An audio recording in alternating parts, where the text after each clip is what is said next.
O fío máxico.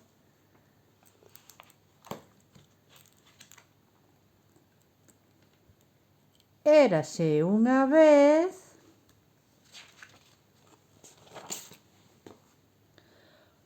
unha princesa a que lle regalaran un vestido rosa, o cal fabricaran con fío máxico.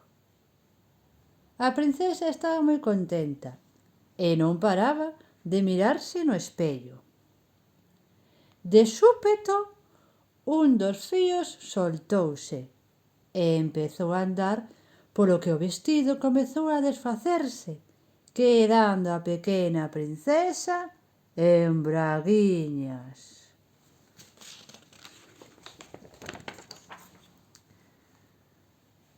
A nena atónita puxo outro vestido e correu tras do fío.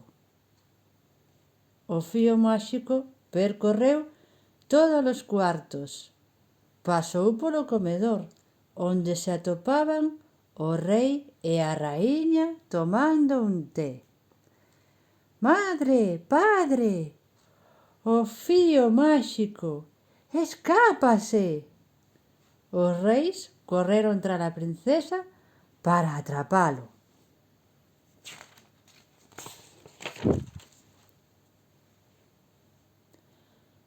O fío saíu do castelo e unha aguia atrapouno co seu pico.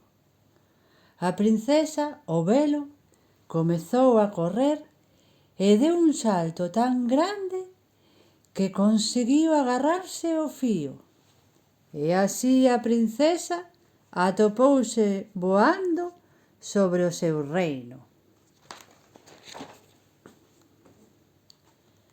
O rei asubiou moi forte e de súpeto apareceu tras as montañas un dragón que foi a rescatar a nena.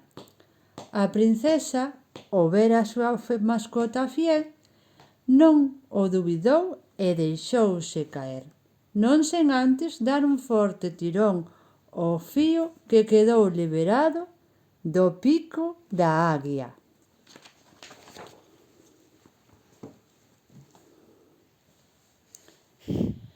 Cando a princesa viuse no castelo sa e salva, entregoulle o fío á súa nai.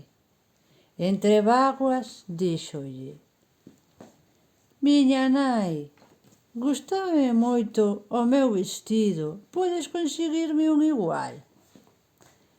A nai asentiu: «Non te preocupes, como é fío máxico, faremos un vestido igual ao que tiñas». Mentres súa nai cosía o novo vestido, escoitaba o fío máxico a historia de por que se escapou.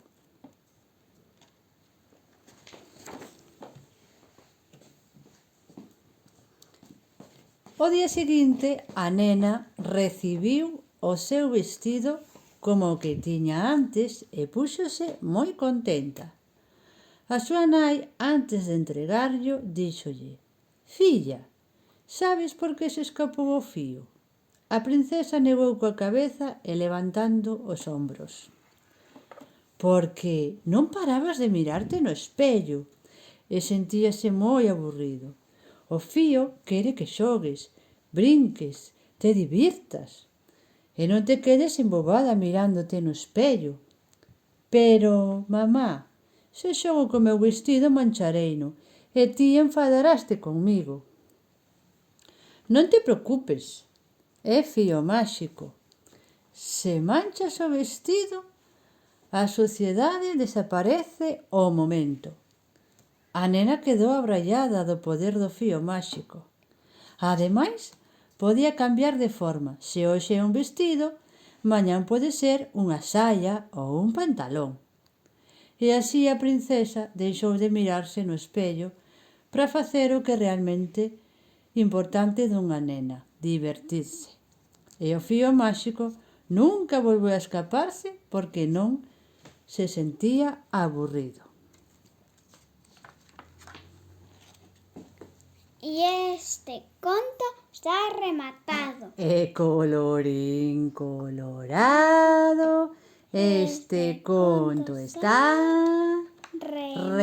rematado. Este conto foi creado pola pequena Marta e a súa nai, que son eu. Esperamos que vos gustara o noso conto. Moitos bicos para todos.